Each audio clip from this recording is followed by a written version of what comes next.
Hey, Thomas here, and before we roll the podcast, wanted to ask you just for a quick favor. If you like the show, would you mind going over to iTunes and leaving a 5-star review and a quick comment? Why am I asking for this? Well, reviews make the world go round in this business, and I just want to reach more people, and you could help me do that. So if you don't mind, just go over to iTunes and leave that review while you're listening to this. I would so gratefully appreciate it. Okay, Maestro, roll the podcast. This is Subconscious Mind Mastery, the 6-year anniversary podcast. Thomas Miller back. Thanks for hanging in there, whether you have been along for most of the whole ride, like my buddy Mike down in Orlando, or if you are a fairly new listener, welcome aboard. And, I started this thing on Easter weekend in 2013, and here it is, Easter weekend 2019. So without doing too much just recounting personal stuff, I did want to just look back, but with an intention of creating some hopeful encouragement for you. Because, 10 years ago in 2008, I went through my second divorce. I was in my late 40s, and I was not in a good place. Not in a good place at all. A lot of people could have just thrown in the towel on it. I mean, things were looking really, really bleak in my life after that. And that's when I started finding all of this material that we've been talking about all these years in this podcast, is just scrapping everything. If you want to kind of hear the story, it's in those earlier episodes, but episode number 21 about the year in the RV, that was kind of the swing point. That was 2009. And then just before Easter weekend, 2013, my mom had passed in February, and Easter was earlier that year. So in 2013, I just had this little tap on the shoulder to do a podcast. And I had no idea what to talk about. I didn't know what I could contribute to the world. So I just decided to start telling my story and figured, there probably are some people out there who have been through a failed marriage and hit bottom more than once. And maybe my story could be some encouragement. So at least I followed that prompt, right? And by that summer, following another prompt, I contacted Fred Dodson about doing his audiobooks. And just after that, Reality Creation Technique was released. And then Parallel Universes of Self and Levels of Energy came along in 2014. And right now, I'm working on audiobook number 25 for Fred Dodson. And all of his books, I could say, continue to sell briskly. So thank you for your support of that. And, again, it's just been an incredible ride of following intuition. In late 2013, I started another radio show that ended up being syndicated in over a dozen markets. And while it didn't last very long, it was one heck of a ride. I got to tell you, it was quite an adventure. And during that time also, it led me back into television production, although it was on a much smaller scale than I had been used to in my previous career back in the 80s and 90s. But it was fun, and I was having fun with it, and there was some international travel with it as well. And then in 2015, I started working on my own book, got that released in the fall of that year. So I produced book, paperback, Kindle, and audiobook. Then it was in the fall of 2015 that I went to Colorado in October of that year, and I was just smitten. And less than a month later, I had loaded up my Jeep into some venture that I had no idea what was going to take place and just followed my heart. But during that transformation in Colorado, and that's really the late 2015 podcasts on, I don't know which number that is, but just by date, you've heard the transition. You've heard what has taken place, like how I really learned to trust my heart. This hyper-intense Mars-dominated Scorpio learned how to just relax and have a little fun and let things take care of themselves, to be more light-handed. And, on that point, to really, truly allow myself to enjoy something, to have some guilt-free living. Also, in the spring of 2016, we took 24 of you to Sedona, and that was 3 years ago this weekend. Also in Colorado, I got back into Toastmasters and had a blast leading that club for a year.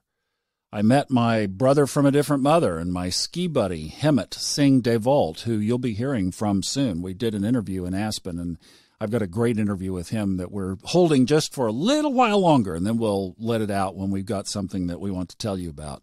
I also just absolutely fell in love with skiing, and at the same time developed an incredible respect for the mountains. They can be beautiful, wild, and unforgivingly relentless. And at the end of last ski season, so a year ago, on the last day, with a journal tucked into my ski bib, I slid down the last couple of runs of the day there, taking some notes along the way, and it was just very clear, as captured through the pen to paper, that it was time for another change. And I didn't know what that was going to look like, but I just followed it. Had some things happen that made it even more clear that it was just time to pack up and head back out. And I really didn't know where to go. And I came back to Dallas, sat down with Majana over lunch at the place where we had a meal together the first time, asking if I came back here, would it be possible for us to get together? She said that it would. And with that, about a month later, back in Dallas. And even reflecting on that gap in time was time that both of us needed to become better people individually so that we could be better together. I also started really digging into astrology since her back surgery last summer, which has opened up also tremendous insight, not only into myself, but the energy around me and others.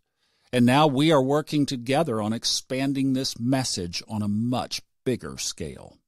That's a real quick run through, but I think there are some key points to take away from this, just this 6-year look back, if you don't mind. One is to always trust intuition. I mean, it's what brought us together here. And if you've benefited from this at all, it was because I just followed an intuitive prompt when I really didn't know what that was. It also introduced me to Fred Dodson, told me to go to Colorado, told me to leave, and many other things once I finally started hearing and trusting it. And you heard how that really got hammered out on the hiking trails up at 9,000 feet. I think another point, looking back, is to always follow your passion. And that's not just so that you can enjoy things, not just so that you can be happy. Obviously, that's a great benefit. But there was more substantial growth when my heart was and was doing what it really loved. And even by coming back here, I'm learning that we find passion wherever we are. So the idea is, even if you're not fully surrounded by something, and there's no perfect utopia. I mean, Aspen is no perfect place. There's all kinds of flaws and problems there. And you could look at it that way. I mean, the suicide rate in the Rocky Mountains, so we're talking Colorado up to Wyoming, Montana, etc., is 4 times the national average. Why do people go to one of the most beautiful scenery places and yet one of the most desolate and find that the only way out is to take their life?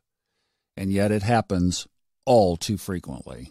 So I found this YouTube person, Jonna Genton. It was in the book that I'm narrating for Fred right now. It was when it was in his first chapter. He referred to this. JonnaJinton. She is a young 20-something-year-old just fireball who totally gets this, and she makes some absolutely beautiful YouTube videos.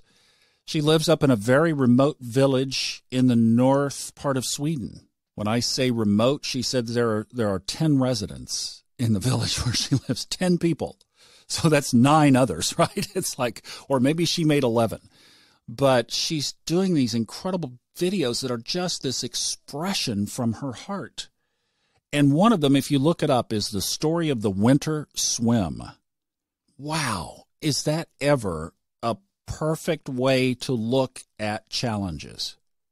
She talks about how long and cold the winters are there, how difficult it was, especially in the first years that she went back to that area, and how she was kind of dreading the winter ahead.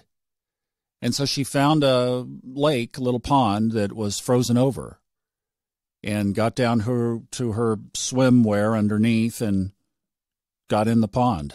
Said that she was going to look for the good that was going to come this winter, and that she was going to figure out a way to enjoy what she was pushing against. And as she was sitting in this ice-cold water, sitting there for a couple of seconds, then she says, "Now I'm ready for winter."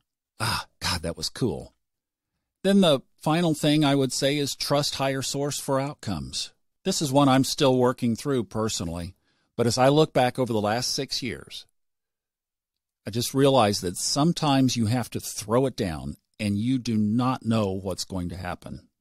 I have a much higher risk profile in my astrological chart, so, packing up and moving halfway across the country may not be in your wheelhouse. And fortunately, Majana's Capricornian earth sign is a lot of grounding for my jumpiness. And yet, sometimes you have to just launch out to where you don't know it's going to go. I had no idea where those audiobooks would go, or even if Fred Dodson was even a real person, much less would he answer me back. Had no idea when I loaded up that Jeep what that was going to lead to. I just went, following my heart. And believe me, in going through all of this and thinking back over this and making some notes of what this all looked like, I totally feel and know what it's like to be stuck. Was there 10 years ago. Understand what dark and bleak look like. Understand what those too many people up in the mountains just figure, might as well just give it in. See, sometimes in the mountains, people go hiking or skiing and they don't come back. So an easy way out might be to think of all your friends that you've lost to avalanches or slides, and you just think, that's the easy way. And I'll tell you, it is not. That does nothing to accomplish your soul's mission. When I hit bottom, I dug my way out, and I did it by creating a different reality for myself. I did it by finding material that served me instead of material that made me wrong and made me guilty, or that simply didn't work more than half the time. So I told you early on in the early episodes of this podcast that I was looking for something that worked. And I can tell you the stuff that I've talked about in here and that Fred talks about in his books and are on so many other websites and sources now, you can get this stuff anywhere. It works. It sure worked for me, and I know that it will work for you if you align your thoughts with what you want and you follow that feeling and emotion that goes with it. Then you will be aligned with the natural laws of the universe. And that is a great place to be. And most of all, enjoy the journey. I'm Thomas Miller. Thanks for the last 6 years, and thanks for listening.